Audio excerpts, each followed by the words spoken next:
DSC preparation కి మిగిలిన తక్కువ సమయాన్ని డిఎస్సి 2024 యాప్ లేదా DSC2024.com తో జాబ్ ని సాధించండి.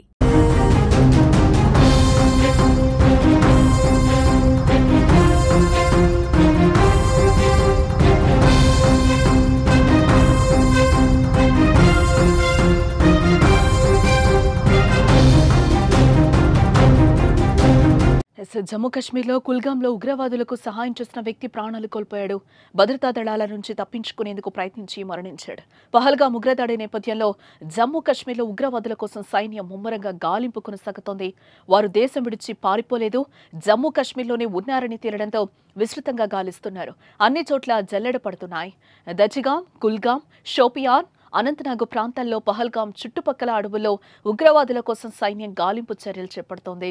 అదేవిధంగా నిఘా దర్యాప్తు సంస్థలు జమ్మూ కశ్మీర్లోని స్థానిక ఉగ్రవాదుల జాబితా సిద్ధం చేశాయి. పాకిస్తాన్ ఉగ్రవాదులకు సహాయం చేసేవారని, ఆశ్రయం కల్పించేవారని, వనరులను సమకూర్చే లిస్టును రెడీ చేశారు.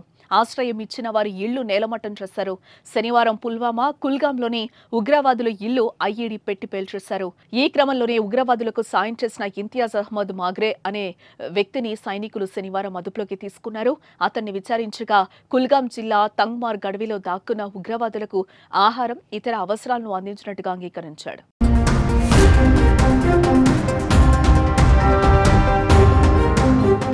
ఆ తర్వాత ఉగ్రవాదులు దాక్కున్న ప్రదేశాన్ని భద్రతా బలగాలకు చూపిస్తానని చెప్పడంతో ఆదివారం అడవిలోకి తీసుకెళ్లారు. అయితే వారి నుంచి తప్పించుకునేందుకు మాగ్రే అకస్మాత్తుగా వేషవ్ నదిలోకి దూకాడు.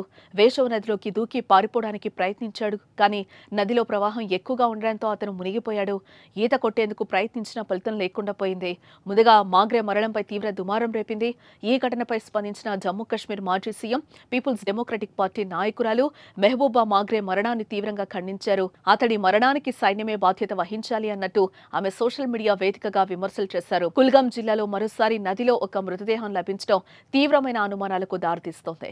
స్థానికులు చెప్తున్నట్లుగా ఇంతియాజ్ మాగ్రేను 2 రోజుల క్రితం సైన్యం తీసుకెళ్లారు. ఇప్పుడు నదిలో అతని మృతదేహం బయటపడిందని ట్వీట్ చేశారు.